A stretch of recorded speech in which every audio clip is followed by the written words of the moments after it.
So I think we're probably going to start now. It seems to be 4 p.m. by our clocks.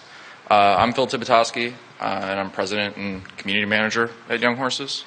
And I'm John Murphy, and I am a game designer and one of the other 7 co-founder employee people at Young Horses. Yeah. Horses. So as you may know, we worked on a game called Octodad. And it originally started as a student project back at DePaul University in Chicago. And the original team was about 20 people who all worked on this as an extracurricular, sort of out-of-class thing, but we still had these mentors from within the university, so it was this sort of weird thing. And the goal was to make a really weird game to enter into the Independent Games Festival and hopefully win the student competition. The game, after we released it back in November, got a lot of attention that we really didn't expect, and from there ended up getting nominated for the student competition at IGF. So after all this, we kind of realized maybe we had something worthwhile on our hands that we didn't know before, and so we kind of went and decided, well, maybe we could form a company and actually create a full commercial game and see where this goes, because we'd been hearing that being independent was the hip, cool thing to do. And so we kind of tried to figure out who wanted to be part of this and who didn't, because some people wanted to go work on bigger games at bigger studios, and some people didn't want to necessarily throw away all their social life like us, at least for a limited amount of time. So we were kind of like, oh, do you want to do this full time, and making sure that no one was hedging their bets or doing it as a side gig or whatever, that just everybody was committed. And we ended up starting the company with 9 people, all with common goals and boyish and kiddish enthusiasm and all that kind of good stuff. And when we did that, we wanted to make sure everybody was on the same page. So we kind of wanted to know, are you in this for creative control reasons and you want to, make cool things that you wouldn't be able to make elsewhere, or are you looking to just make a bunch of money and run, which being an indie developer isn't really always the best plan for that sort of thing, but I don't know. Or are you looking for experience that you can build on and then go work somewhere else, or do you want to just build this up and then sell it and buy a yacht or something? So we came up with this mission statement that everybody could get behind, so that we all know what we wanted the studio to be and what our goals should be.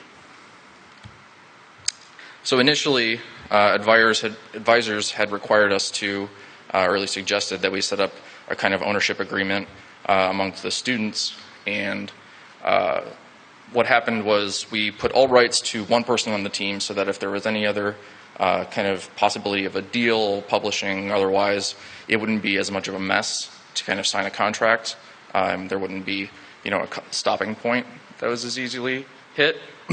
And the limit on that was a year, and it ended up being, by the time we got all of our stuff together and ready, that was up. And so we had to actually send out a bunch of letters and emails and stuff asking for people to kind of sign over their rights in exchange for 1% of the company each. And then we all started with 3%, of which we then vested based on hours worked over a year's time. So only distributing these shares for the first year of the project was kind of silly, and was something that was more based on the fact that we thought we could actually finish it in a year, which was crazy.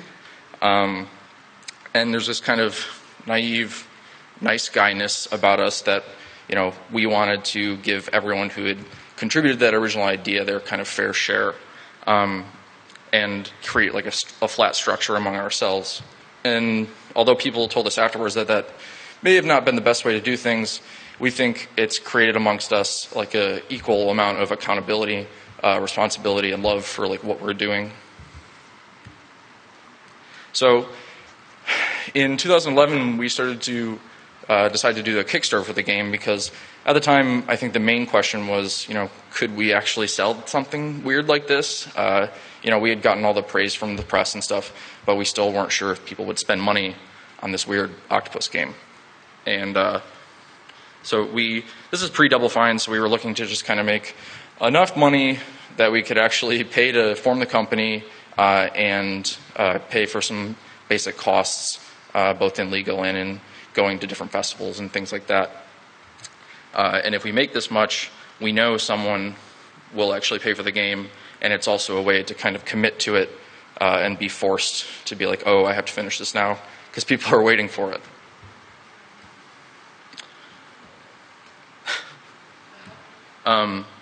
So we plan on paying ourselves back hourly, like I mentioned, once the game actually made money. But in the meanwhile, most of us got full-time jobs. I was a programmer at an ad tech company, and John worked at a middle school that kind of functions through game design. And then Seth, our audio guy, was a janitor, and Devin and Kevin made casino games, and some people lived off their savings, of which after that ran out, we kind of all started supporting them because they were most of the time the bigger content creators, and we wanted them to kind of focus on the game rather than have to worry about, balancing job and life and this all at the same time. So when we started this, most of the team decided to all move into one apartment to try to mimic the sort of everyone almost living out of the game lab at school. But it turned out because most of us had jobs and lives and all this, once we got out of school, it didn't really matter that much other than to make it so that no one could escape each other. So that ended up being kind of a bad idea. We overcame the not everyone working at the same time in the same place by deciding, okay, everyone's going to come in on weekend days, or at least one weekend day, and all work at the same time. And then after a year, everyone kind of split up into a few different living situations, which ended up being a lot better for us being able to work together. So during this time, we were kind of in early production, doing prototypes, making a tutorial for the game, because the tutorial was a bigger deal than for most games, I think, for our game, because it's so weird to get into. So we were trying to figure out what this game should be relative to the student game. How big does it have to be? What are people expecting out of this kind of sequel, kind of reboot thing? And spent a lot of time building little prototypes of different scenarios to put Octodad in. So this whole thing, building one level of the game in addition to the tutorial, so 2 levels, took a year.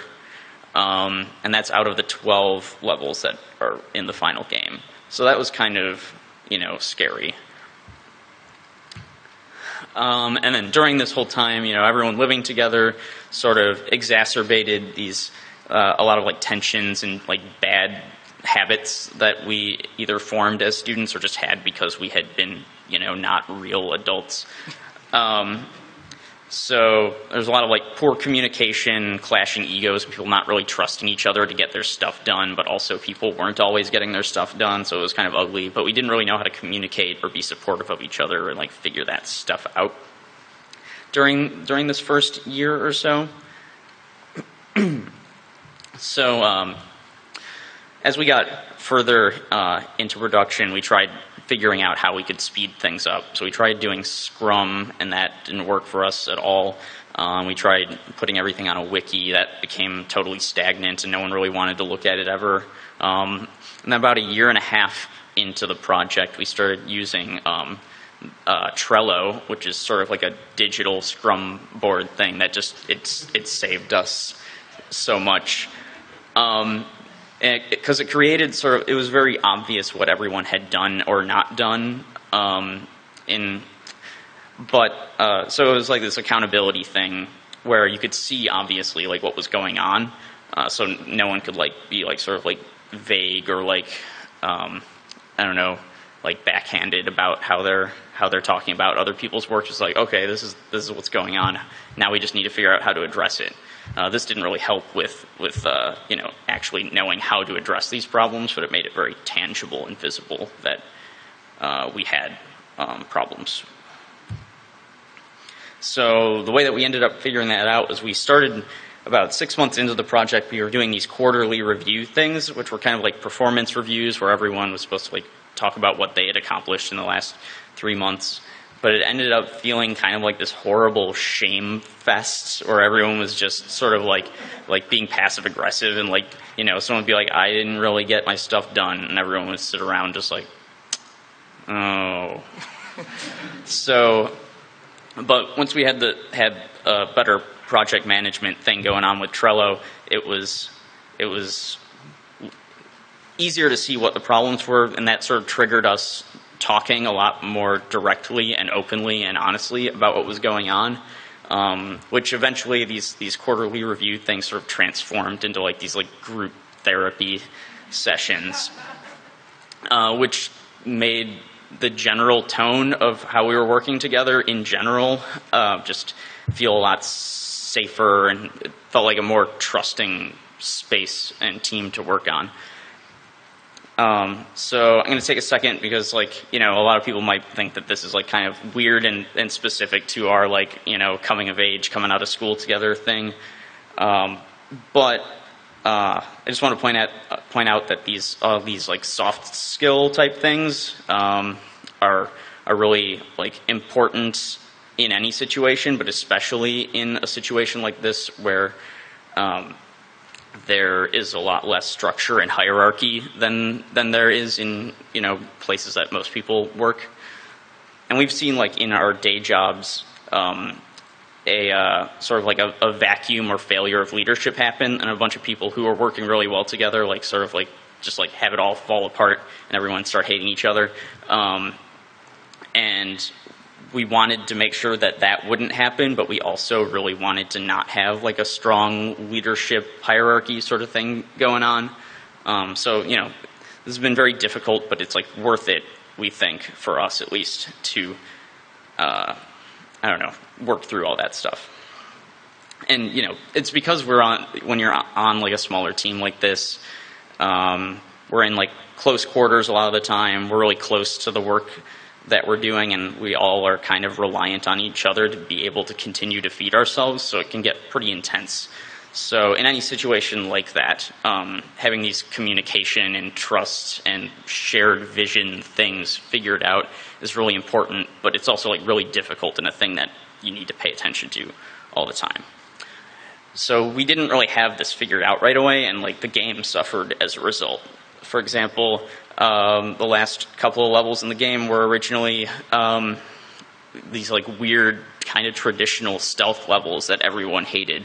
But because our communication and trusting each other's opinions wasn't really figured out until this decision was already made, this kind of hurt us until, you know, we went back and changed this stuff completely after the game came out.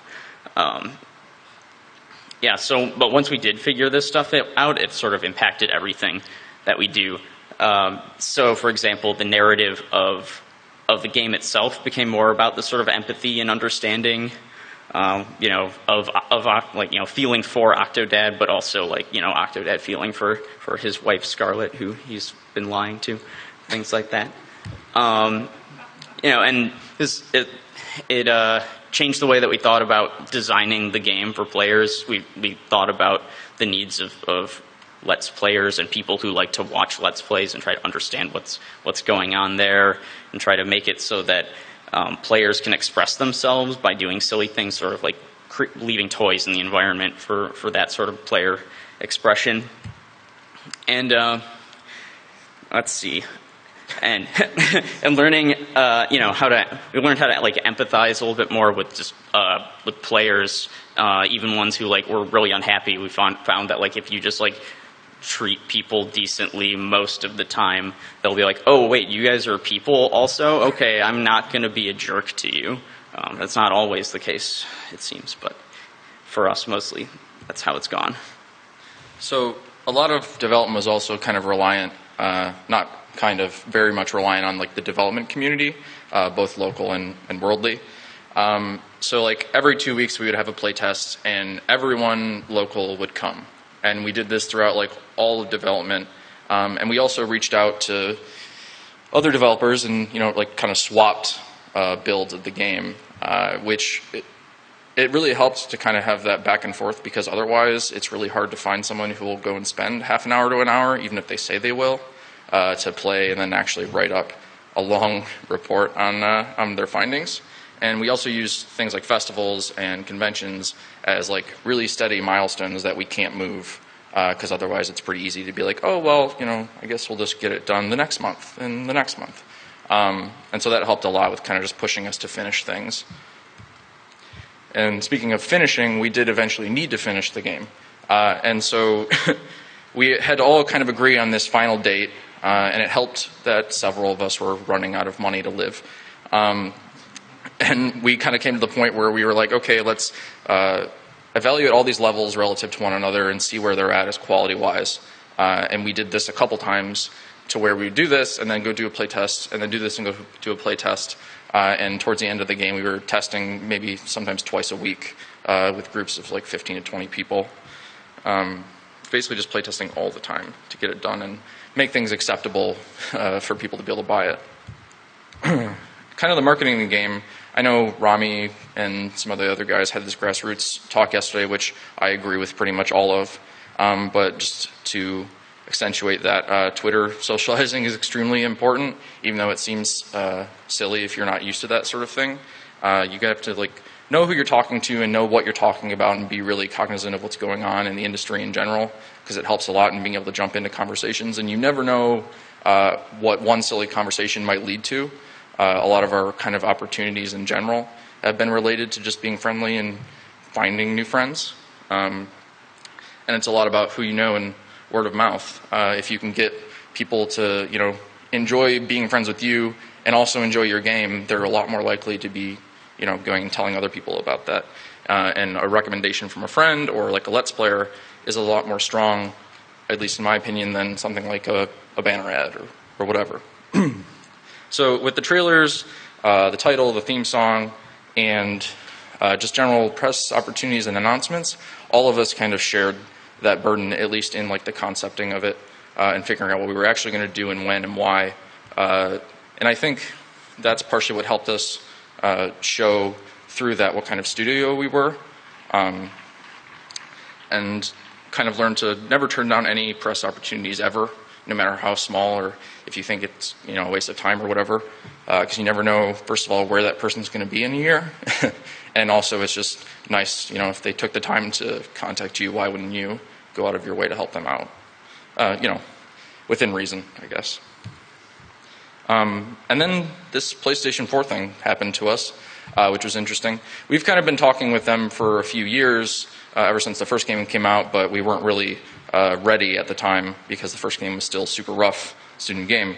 And it seemed kind of like a leap of faith when they came to us at PAX East 2013 and said, indies can self-publish on PS4 now, and we can send you a kit, like no consequences, no questions asked, and just like see what you can do with it. So we got the kit and worked on just like getting the game up and running, and we had the first level of the church running within 4 weeks, and that's when they asked us if we wanted to be part of their E3 press conference, which was insane. Like growing up, being a kid, loving this sort of stuff, and then seeing your game up there is crazy. So yeah, we had the first level playable within 4 weeks, but then bigger than that, like past E3 is then we were part of like 20 plus other events through PlayStation, which is insane. Things that we would have otherwise never been able to reach. And we also had things like a kiosk demo at Best Buy and GameStop and things like that where, I'd have family members walk in and be like, your game's in the store. It's really cool and weird. So I guess just being ready for like any short notice opportunities is really important. Like always having the game running in some capacity and always being willing to kind of drop whatever you're doing and work for a few days to make something like that happen. So we finally came upon release and kind of decided on January 30th, 2014. It went really well, and we kind of looked for that gap in the calendar by, talking to different press outlets and different friends to see when their games are coming out and just kind of trying to create the best little bubble for the game to be released within. Let's Players were huge for our popularity, though I also want to point out that they are not everything, and you shouldn't kind of put all your eggs in one basket marketing-wise, and should still contact everyone you possibly can and tell everyone you possibly can, because you can never really do enough. And being complacent about that or thinking, oh yeah, we'll be fine, is kind of where you'll slide, and then things will start going wrong or not as well as they could have. So yeah, and then we released on PS4 about 3 months later with all the help from Sony and stuff like that, and we took feedback from the PC version, and that's when we did end up going back and changing those 3 levels pretty substantially, and pretty much overhauled them entirely. And it didn't really help our Metacritic or scores or whatever, but it did really improve like player reception. We got a lot of like positive emails thanking us, and we still kept some of the old versions around so that speedrunners could still use the vanilla version and things like that. So even though we didn't pay ourselves during this, we kind of still wanted to estimate, what would it have been like if we were. And this is kind of how the costs break down, and it's, around $650,000 for a 9-person team. And all the travel costs came out of our own pockets. We subsidized it when we could with the company money, but that didn't always work out since we didn't have that much. And part of the thing that really helped was the Indie Mega booth at the different PAXs, because showing there is like a lot cheaper than trying to do it on your own, and it also just has like a press and marketing reach that's hard to get if you're brand new. So game sales have been pretty good for us. We were over 370,000 copies at this point, and it's still selling pretty strong. Things like that you would expect, like Summer Sale and New Week Madness on Steam, have been huge for us. And sometimes they've matched like our launch day sales, which is kind of crazy, or exceeded them, both in money and copies. We weren't really, first in console development since it was our first time, so we were still a little bit worried about that. Like, how is this going to do? Are people really going to like it? Even with all this hype, you still kind of worry about these things no matter what, even after it's out. But it did really well there too. And I think it speaks to kind of like the reach of the game, in that our humble sale, like from our website, from the page of our website, have done really, really well, or at least better than we thought. So I guess our takeaways from all this are that, we were sort of, where we started was defined by coming from this weird like fake game studio within a university with like old school game developer mentors. So that's where we started, and that defined a lot of like some good and bad traits that we had. So all the stuff about bad communication and not really knowing how to like deal with problems came from just, well, I guess from that scenario, but also just being young. But also, we picked up some good habits from that, like having a production schedule and devoting a relatively large amount of time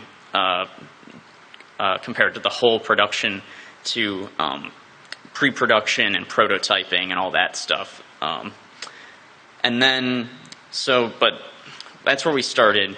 But in becoming this sort of weird, mostly flat indie studio thing, we've, needed to grow up a little, I guess, because it's a weird, hard thing to do. That required us to, concentrate on and figure out all these communication and empathy and understanding of each other and like ourselves and what we want to do and our players. And this takes a lot of time and work, but we think it's worth it because it allows us to, work the way that we've grown to like.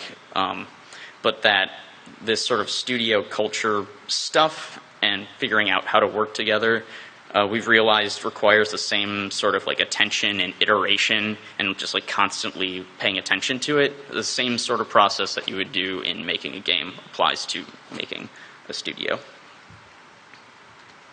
Thanks.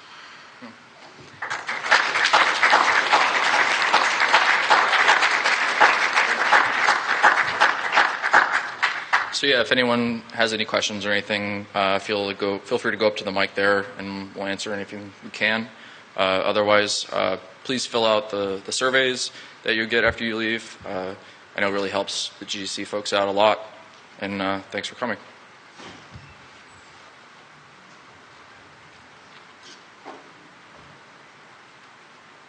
Come on. Okay. Okay, yeah. There's some more question pertaining to my company. Are you guys sticking around after this? And if you are, is there any way you could, because you had this experience of people testing out your game, and like you're very successful developer. I mean, you're successful developers right now. So, would you test our game by any chance? Sure. Yeah. Yeah. Okay, that would be great. Thank you. Yeah, just come up after him. Yeah. Hi, I wanted to first just say thanks for giving this postmortem. I'm in part of a little indie studio that's basically gone through the exact process you guys have gone through, only we're about a year behind you on the timeline. So I've been like eagerly watching everything you guys post to see cool. like, well, what can I learn from what they're doing? One thing I wanted to ask specifically is we've had similar issues with like living together and that not working out as well as we were hoping, and communication issues. I was wondering if there's any like concrete advice toward dealing with the interpersonal communication that you could add.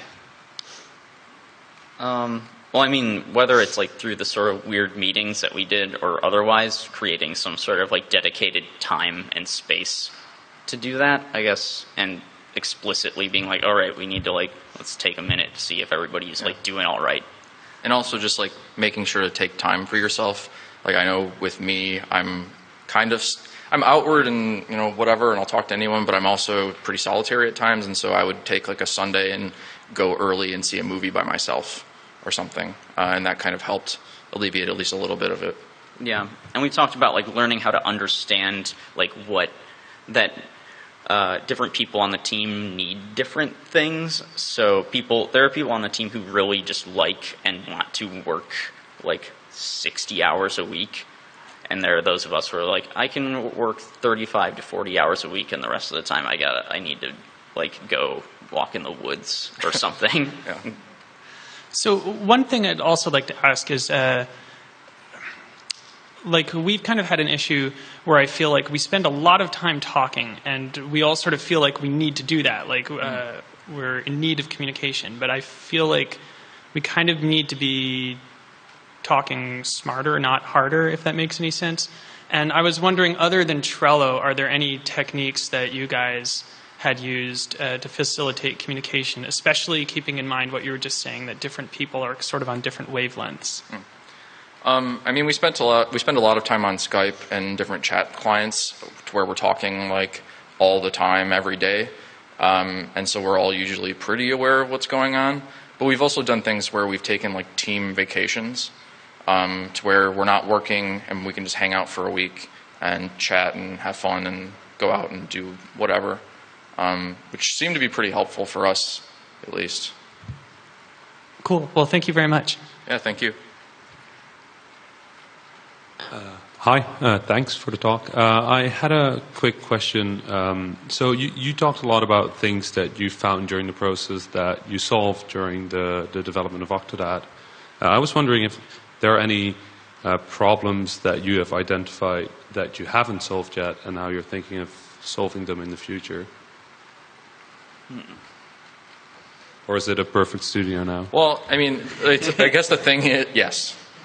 Thank you. I guess the thing is that these problems don't just go away even after you've kind of figured this out. And it's easy to kind of forget that you need to be doing these things all the time and always working towards that. Because we recently went back into the kind of internal pitching process to figure out what we're going to do next. And it was very easy to be like, I don't know, kind of lazy about it. Because if you're not actively thinking about like, okay, I need to be listening to what this person is saying and what they want and why they're saying it, and maybe why they're comfortable or uncomfortable with my ideas. If you're not doing that, it's very easy to slip back into bad habits. Yeah, right. Like one, this process of like figuring out what game we're going to do next just like caused tensions to get a little bit higher again, because it really tests that, like, do you trust this person to actually be having your best interest in mind? And like really the answer is like, yeah, of course.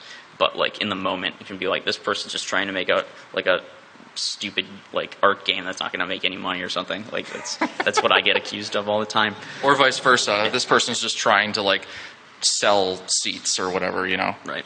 But yeah, I guess our main challenge is like figuring out ways to like maintain and just like upkeep of that stuff, and the fact that it's like going to change all the time, probably a lot of the priorities and things like that. Yeah, I mean, some of the things we do is like kind of reevaluating what our mission statement is and like revisiting it and making sure that we all still believe that, just because, you know, people change. You guys mentioned that you do a lot of your talking and communication on Skype. Has that ever been like a problem or an issue to where like you feel like you need your whole team to be in a room to facilitate like creativity and just a good work ethic, you know? Or like how do you guys work it out, you know? Yeah, I mean, it's always been a problem, and anytime there's anything, or at least it used to be a bigger problem when we didn't, because we recently got an office, which helped a lot with this, because now we're all full-time because the game's done well enough, and so we're all there every day pretty much during the same hours. But before, we had weekly meetings on Sundays where we'd all come together and be in the same physical space, except for one guy because he was real far away at the time, and talk things through and be like, you know, what did you get done? What didn't you get done? Are you having any problems? What's going on in your life? Just trying to catch up.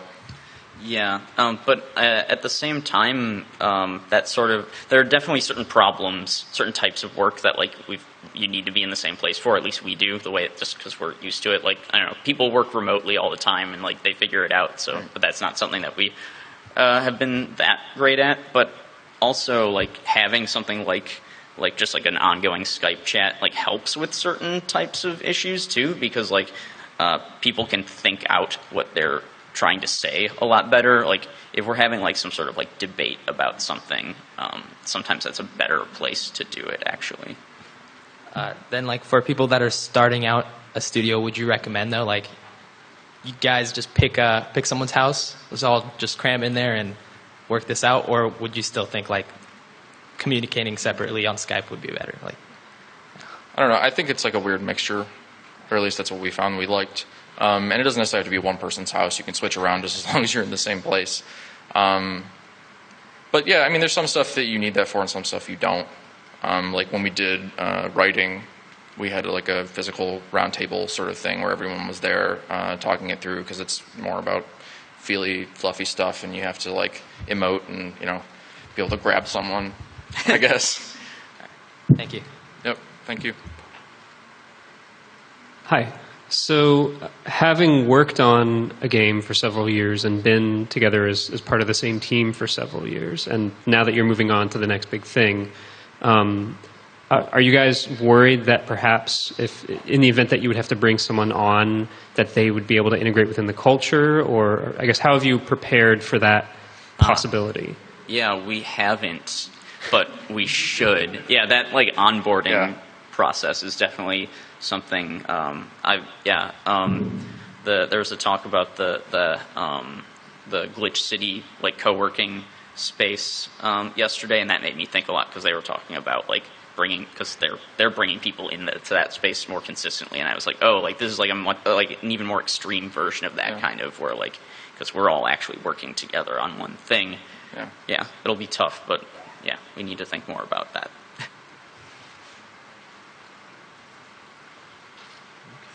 So with a project that basically tries something new, did you have a difficult time figuring out how to play test, and I guess figuring out what you want the final product to be? Because it's such an odd game, I could see where play testing sessions could get really like, where it could be difficult to try to determine like a feel, or like to determine if something's working correctly versus how you ultimately intend it to be.